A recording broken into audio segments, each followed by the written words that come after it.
What's going on? Peace, love, and happiness. Sending you lots of love, so take it all, embrace it all, embody it all, and create your life because all that you truly desire is manifesting now. Today, we're going to get into my past. It's going to be my troubled past. It's so sad that I might even cry. No, I'm not that kind of person. I don't cry on film. So, when I was 18 to about 21, I was severely depressed. Like, so depressed that I did a lot in my life. Like, let's put this into perspective. So when I was 18, I was like, okay, something's wrong. I'm not happy. I'm lethargic. I'm tired.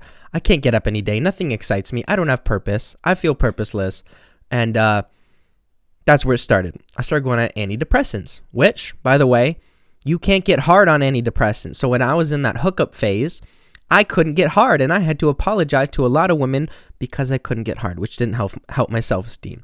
Anyways, at that point, I started getting into a lot of weed, smoking a lot of weed because it felt so good, and it took me away from the struggles of my everyday life, and it gave me something to look forward to at the end of the day. I'd go to my buddy's place, smoke weed, but then it came to the point where it consumed me. Smoking lots of weed, drinking lots, going to like the ladies' night bar on Tuesday, Friday and Saturday partying, drinking so much just to numb the pain, even though I said, oh no, it's just fun. Yeah, let's get fucked up. No, at the time, yes, I had to go through it. I learned from it. But that was the one side, addicted to escaping the pain, escaping my reality, escaping my life with the weed, with the alcohol. Nothing wrong with it. Just don't let it abuse you. Okay. Next, I remember I was depressed. I was suicidal a lot. Every bridge I would walk by, I wanted to jump and end it just like that. The music I was listening to didn't help because it was all like Lil Peep, XXX, Juice WRLD, that kind of thing. And that brings you down when you're in that state. You just want to kill yourself. And that kind of sucks. When you want to kill yourself, it sucks.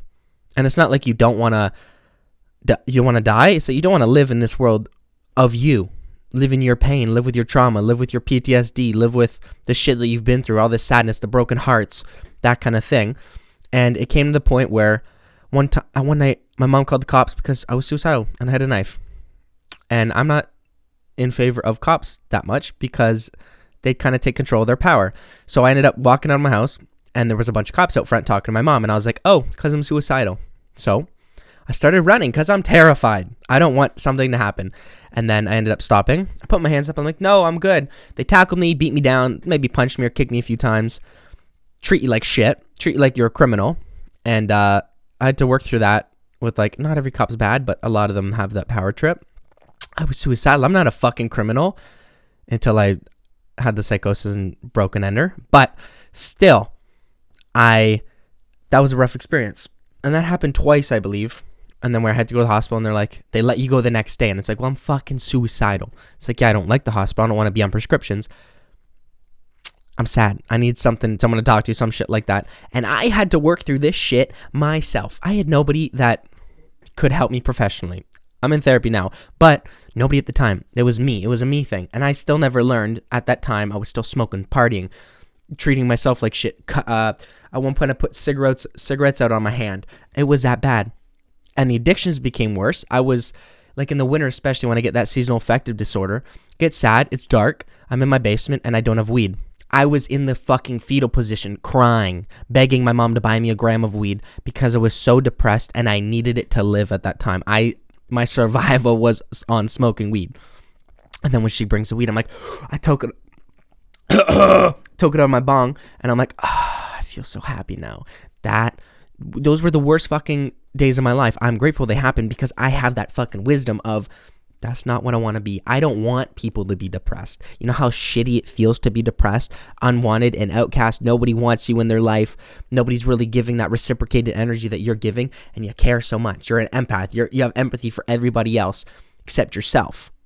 And you care, like literally care so much, especially for the people that you love and are in your life.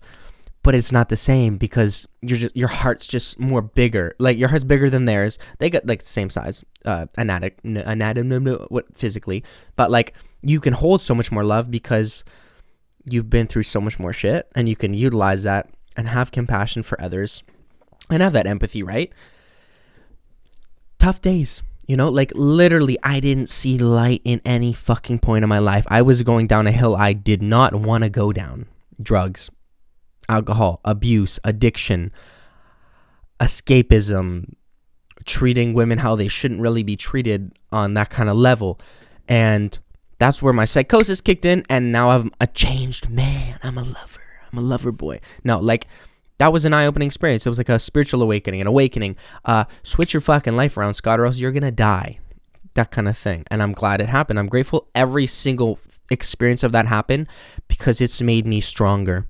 So much stronger than I ever have been. And I'm 23. And it had to happen for my evolution as a person, for everybody's evolution, so I can help people. That's what I want to do. I want to help people with their mental health, their physical health, their emotional health, their spiritual health, in whatever way I can. Whether it's be listen to them, give you some advice, share my experiences, because I don't want you to go down these experiences because it's not fun. It's fun, but it's not fun. And I've learned from it. And you can learn from this so you don't have to make the same mistakes I made. Unless you have to. Unless that's part of your life where you have to make those mistakes. If that's the thing, then that's cool. But this is just my story. One of my stories of being so depressed. And even if you're depressed, you don't know you're depressed. Like, yeah, you can feel you're depressed. But when you become happy, you're like, holy fuck, happiness is a real thing, eh? It's like when you're in that depression mindset, that depression, like the embodiment of depression, you don't know what happiness is, especially if you've been like that sort of melancholy, lethargic feeling your whole life. You don't know what happiness is until you fucking feel it. And I'm not even there yet, but I know that it gets better. You just have to have that light within you. And that's what it was when I wanted to jump off the cliff or jump off the bridge. I'm like, there is a light inside of me. I could do this and it could be over. But if I just hold on, there's like a minute spark within me wanted me to just keep going. And obviously I did keep going because I'm here. And that's the whole thing. Mental health is fucking hard, especially with social media, especially with the bullshit going on in the world right now. Everything is a personal experience. Everybody's has their own perspective. And if you can just keep going, just hold on that little fucking tiny bit if you're struggling. I promise you, it will get better. And then worse. No, it'll get better. But it takes time. It takes patience. It takes you being alone for a long ass time.